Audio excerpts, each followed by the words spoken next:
Hi, I'm Miss Hearn. Let's get started. In this video, we're going to talk about how to reduce a fraction to lowest terms using the greatest common factor, or in other words, greatest common divisor of the numerator, the top, and the denominator, the bottom. So, for example, we have the fraction 12 divided by 18. So what we want to think about is, what are the factors of 12? In other words, what divides evenly into 12? Or another way of thinking about it is, what numbers can be multiplied by another whole number to get 12? For example, 1 times 12 is 12. 2 times 6 is 12. 3 times 4 is 12.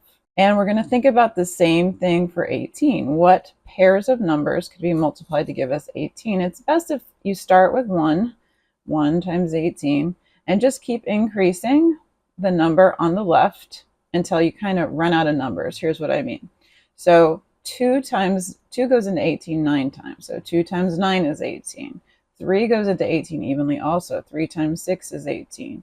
4 doesn't go into 18 though, not evenly. And neither does 5. And then by the time we get to 6, we've already covered what you can multiply by 6 to get 18. So I know that I've hit all of my divisors or factors of 18. So out of these two lists, we want to, the most efficient way to reduce the fraction is to look at the greatest of the factors that they have in common. Do you see some factors that they have in common here? For example, 2 appears as a factor of both 12 and 18, as does 3 and 6.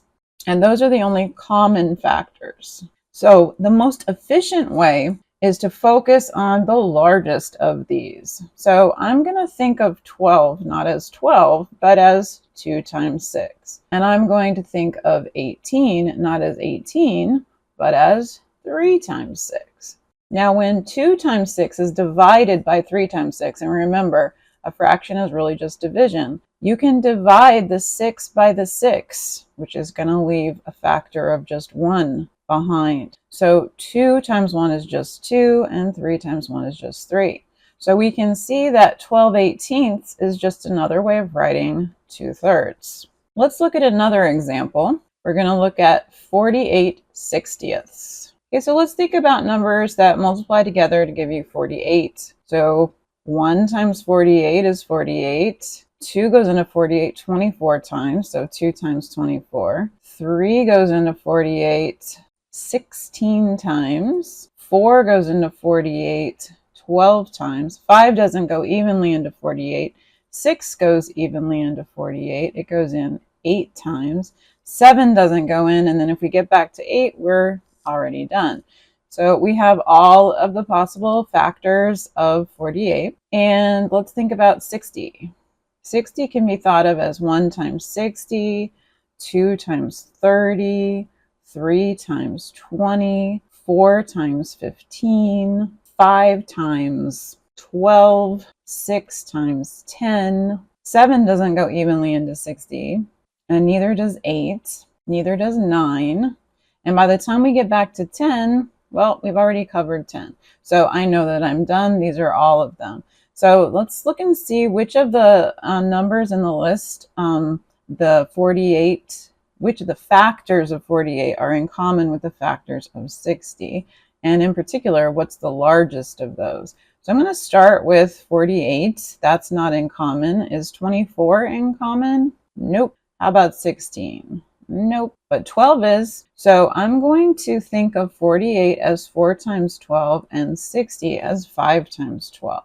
So we have 4 times 12 and we have 5 times 12.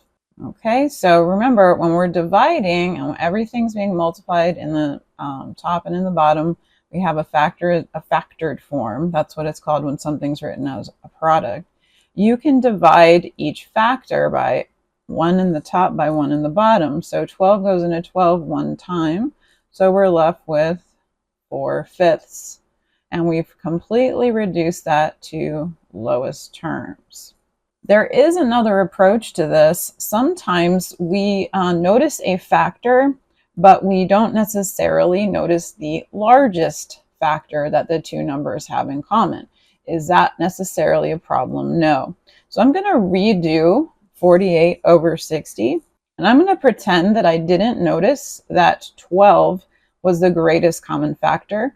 Maybe I just noticed that 6 goes evenly into both 48 and 60, because I know that 6 times 8 is 48, and I know that 6 times 10 is 60. So let's say that I decided to think of them as these products. Then the 6 would divide out, leaving a factor of 1 behind, reducing this fraction to 8/10. Is it wrong to say that 48/60 is equal to 8/10? No, it's completely correct. However, is 8/10 in lowest terms? Since we didn't use 12, we used something smaller, we haven't quite got to the lowest terms version of the fraction. But that's okay, because now I have smaller numbers that I'm even more familiar with. So actually, you can just keep going. Notice that 8 and 10 are both even. 8 is 2 times 4, and 10 is 2 times 5. So if I keep going and I divide the 2 by the 2, I'm going to get down to 4/5 eventually. So if you're ever concerned that you can't find the greatest common factor, if you start just factoring any common factors and keep going until you get to an answer that has no common factors except for 1. Notice that no numbers divide evenly into 4 and 5 except the number 1. So I know that I have the lowest terms. I hope you found this video helpful. If you did, please give it a thumbs up. That will help other students to find the video. And please subscribe to my channel, Miss Hearn Mathematics, for more math videos.